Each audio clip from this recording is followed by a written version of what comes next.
Hello everyone and welcome to Tech Upskill channel. In today's video, I will show you how to find out how many processor cores your Windows 10 machine has. And now let's get started.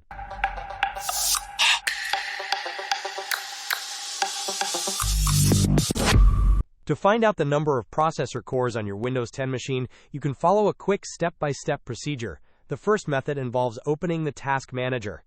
You can do this by pressing Ctrl-Alt-Delete simultaneously or by right-clicking on the taskbar and selecting Task Manager. Once Task Manager is open, navigate to the Performance section. Here, you will see the number of cores. If hyper-threading is enabled on your computer, it will display the logical processors.